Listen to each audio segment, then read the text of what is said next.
They tell you what it is on the card, but they don't tell you what it is on the 2-shot vial.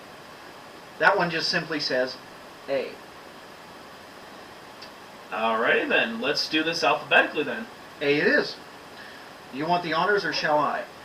You're the one who has a little bit more experience in this than I do, so I'll let you do the honors. Okay. Now, with this being called the craft side of bourbon, I'm going to go ahead and assume that each one of these is actually from a smaller distillery. One that is more of the craft side. They're not after high volume, they're more after a quality product. So, we're going to give it the moonshiner's test. Now what I'm doing here is I'm agitating it, trying to get it to build a bunch of tiny little bubbles.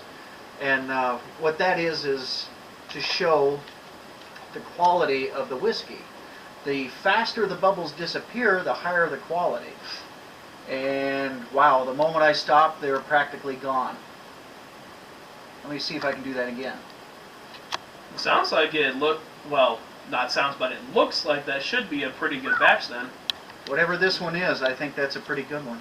I'm pretty sure that all these are going to be small batch, or single barrel, or whatever the proper terminology for that is. I wouldn't be at all surprised. Oh, hello. Tell me what you get off of that.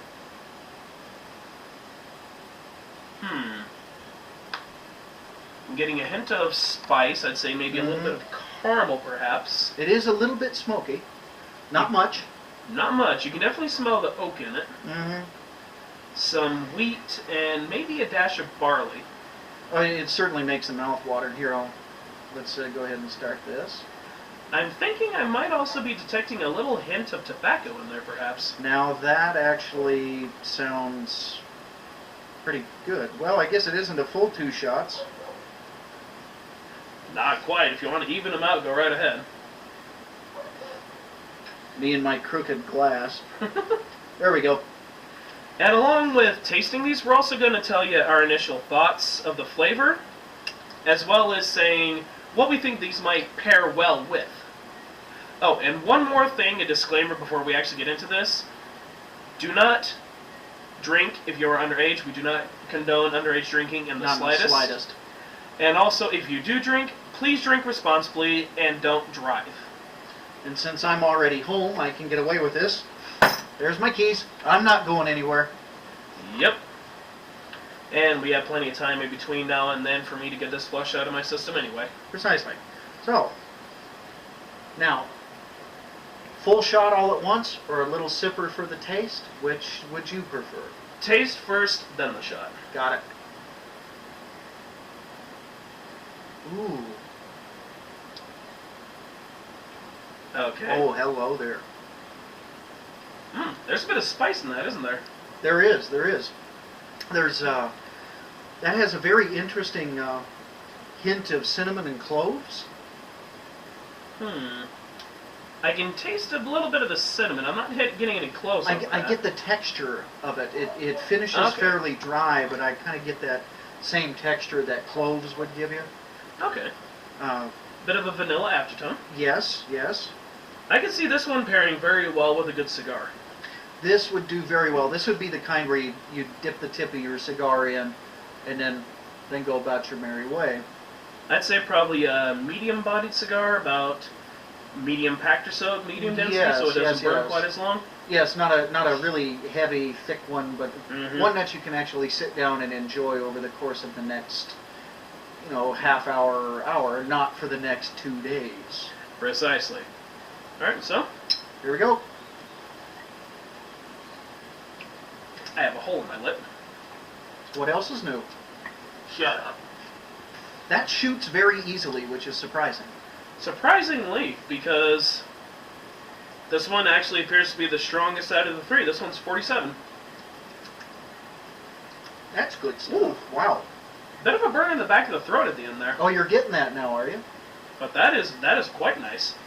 Let's go ahead and see what A actually was. Koval single barrel. I think I read the story on that one. I got that in an email. Ah. What does it say for the flavor palette? Wheat, which you nailed right on the head.